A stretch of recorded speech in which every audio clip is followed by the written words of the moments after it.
Hello friends, welcome to மக்கள் சேவை channel. இன்றைக்கி நம்ம ஒரு சூப்பரான இன்ஃபர்மேஷன் பற்றி தான் பார்க்க போகிறோம். அதாவது மகளிர் உரிமை தொகை குறித்து ஒரு முக்கிய அறிவிப்பை தமிழக அரசு வெளியிட்டிருக்காங்க. இப்போ இதை பற்றின மொத்த இன்ஃபர்மேஷன் தான் இந்த வீடியோ பார்க்க போகிறோம். இந்த வீடியோ ஸ்கிப் பண்ணாமல் ஃபுல்லாக பாருங்கள். அது மட்டுமல்ல, இந்த வீடியோ நிறைய பேருக்கு ஷேர் பண்ணுங்க. ஓகே, அதாவது தமிழகத்தில் மகளிருக்கு மாதம் உரிமை தொகை வழங்கிட்டு வராங்க. இப்போ தமிழகத்தில் புதிய அரசாக பதவியேற்றிருக்காங்க. அவங்களுடைய தேர்தல் வாக்குறுதிப்படி மகளிருக்கு, அதாவது மதிப்புமிகு மகளிர் திட்டம் தொடங்கப்படும். 60 வயசுக்குள்ளே இருக்காங்க பாருங்க, அவங்களுக்கு மாதம் 2500 வழங்கப்படும் அப்படின்ற மாரி தேர்தல் வாக்குறுதியாக வெளியிட்டிருந்தாங்க.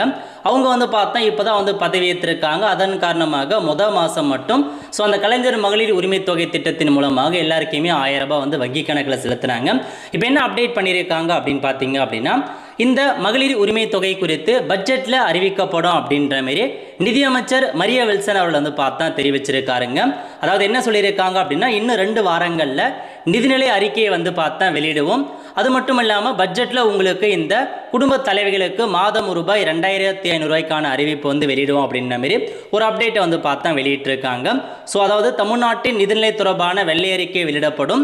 அதுக்கப்புறம் வரக்கூடிய பட்ஜெட்டின் போது இந்த 2500 திட்டம் குறித்து நாங்கள் அறிவிப்போம் அப்படின்ற மாரி ஒரு தகவலை பார்த்தா வெளியிட்டிருக்காருங்க. ஸோ இதுதான் உங்களுக்கான இன்ஃபர்மேஷன். ஸோ இப்போதைக்கு 2 வாரங்களில் வெள்ளை அறிக்கை தாக்கல் பண்ணிடுவாங்க. அதுக்கப்புறம் பட்ஜெட் நடக்கும்போது இந்த திட்டம் குறித்து ஒரு தகவல், இந்த அறிவிப்புகளை வெளியிடுவாங்க. இதுக்கு முன்னாடி ஒரு அறிவிப்பு வெளியேறிச்சு. அதாவது முதலமைச்சருடைய பிறந்த நாளை முன்னிட்டு இந்த அறிவிப்பு வெளியாகும் அப்படின்ற மாரி சொல்லியிருந்தாங்க. மேபி அதே போன்று தான் இப்போ அதை ப்ராசஸ் போயிட்டு இருக்குங்க. ஸோ யார் யாருக்கு கொடுக்க போகிறாங்க, அதுலேயுமே ஒரு கவர்மெண்ட் ஆர்டர் படி கண்டிப்பாக ரிலீஸ் பண்ணுவாங்க.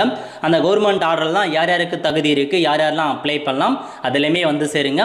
ஏன்னா எல்லாருக்கும் மேக்ஸிமம் கொடுத்துட முடியாது, ஒரு சில தகுதிகளாக நிர்ணயம் பண்ணி தான் கொடுக்க முடியும். தேர்தல் வாக்குறுதியின் போது அந்த அரசு, அதாவது கவர்மெண்ட் ஜாப்ல இருக்காங்க பாருங்க, அந்த குடும்பத்தை தவிர்த்து எல்லாருக்குமே கிடைக்கும் அப்படின்ற மாதிரி சொல்லியிருக்காங்க. அதுலேயுமே நம்ம வெயிட் பண்ணி தாங்க பார்க்கணும். ஸோ இப்போதைக்கு இந்த அப்டேட் கிடைச்சிருக்கு. நிதிநிலை அறிக்கை வெளியிட்டு பட்ஜெட்டின் போது இந்த 2500 குறித்து அறிவிப்பு வெளியாகும் அப்படின்ற மாதிரி சொல்லியிருக்காங்க. ஸோ யார் யாருக்கு கிடைக்கும் கிடைக்காது அப்படின்றத உங்களுடைய கருத்துக்களை தெரிவிங்க. அதேமாதிரி நீங்கள் மகளிர் உரிமை தொகை வாங்கிட்டு வரீங்களா இல்லையா அப்படின்றதையும் கமெண்ட் பாக்ஸில் தெரிவிங்க. அவ்வளோ ஃப்ரெண்ட்ஸ், ஸோ கண்டிப்பாக இந்த பிடிச்ச லைக் பண்ணுங்கள். அது மட்டுமல்ல, இந்த வீடியோ நிறைய பேருக்கு ஷேர் பண்ணுங்கள். அடுத்த ஒரு நிலையில் சந்திப்போம். நன்றி, வணக்கம்.